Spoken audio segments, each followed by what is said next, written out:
नमस्कार। प्रस्तुत है आज का चिंतन। शिक्षा की सार्थकता तभी है जब वह शिक्षार्थी को मानवीय गरिमा के अनुरूप सत प्रवृत्तियों में अभ्यस्त करा सके।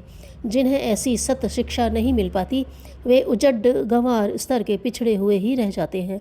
यदि आजीविका ही शिक्षा का उद्देश्य रहा होता तो जिनके घर में साधन है या पैतृक व्यवसाय है वे अपने बच्चों को पढ़ने का श्रम करने के लिए क्यों बाधित करते और क्यों उनका समय तथा अपना धन गंवाते।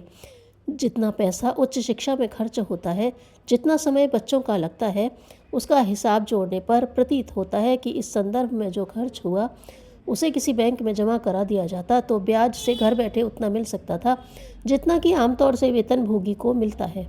अपने देश का इसे दुर्भाग्य ही कहना चाहिए कि आज शिक्षा और नौकरी पर्यायवाची बन गए हैं। जितने बच्चे पढ़कर निकलते हैं उतनी तुलना में रिक्त स्थान कहीं कम होते हैं। सबको नौकरी मिलना कठिन है।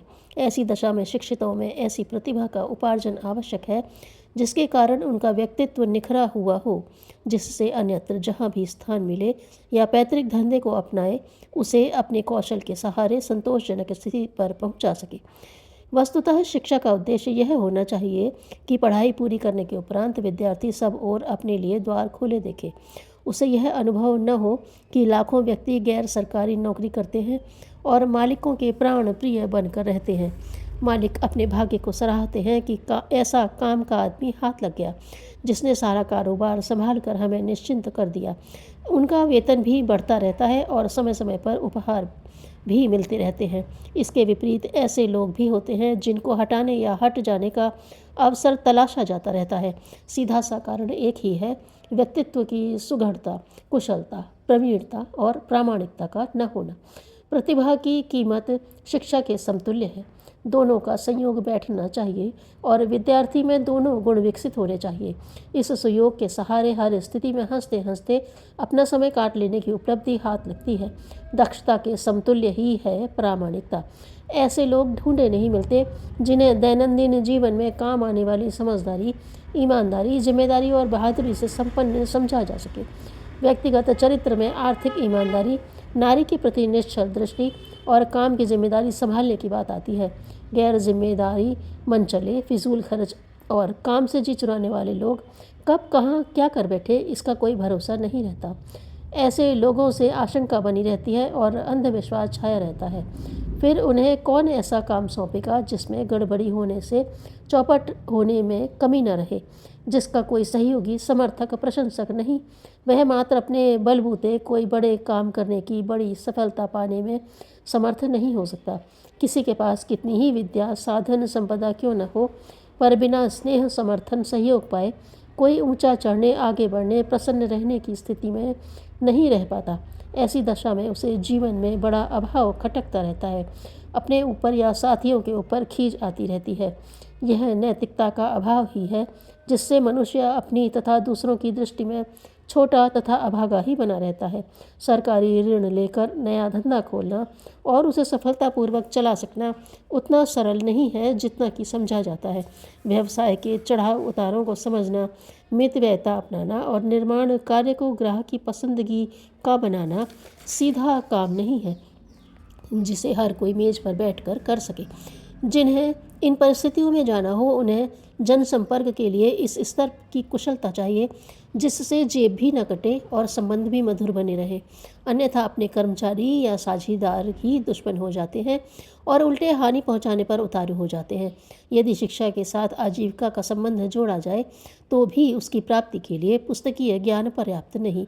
यदि संयोगवश उपयुक्त अवसर मिल भी जाए तो भी उनका निर्वाह करते रहना और संबद्ध व्यक्तियों को संतुष्ट करके प्रगति के अवसर प्राप्त कर सकना संभव नहीं होता।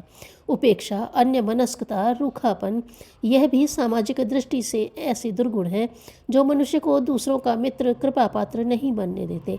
चापलूसी या अक्खड़पन से कई बार कुछ काम निकाल तो ले जाते हैं पर उनमें स्थायित्व नहीं होता। प्रगति पथ का द्वार खोलने में शिक्षा और कौशल का कितना ही महत्व क्यों न हो, पर सबसे बड़ी योग्यता यह है कि साथियों को प्रोत्साहन देकर उन्हें योग्य कैसे बनाया जाए। उन्हें बिना रुष्ट खिन्न किए किस प्रकार अधिक मात्रा में काम लिया जाए। बड़े कामों की जिम्मेदारी इसी प्रकार पूरी होती है। इसमें सद्गुण की श्रृंखला ही प्रधान भूमिका निभाती है। यदि अपने जिम्मे छोटा काम है और स्वयं करने तक ही जिम्मेदारी सीमित है, तो भी अपने बॉस को अनुकूल रखने के लिए चापलूसी से नहीं, जिम्मेदारी अच्छी तरह निभाने से काम चलता है। अच्छा, जल्दी और साफ सुथरा काम कर दिखाना अपने वरिष्ठों का अनुग्रह और साथियों का सम्मान पाने का अच्छा तरीका है।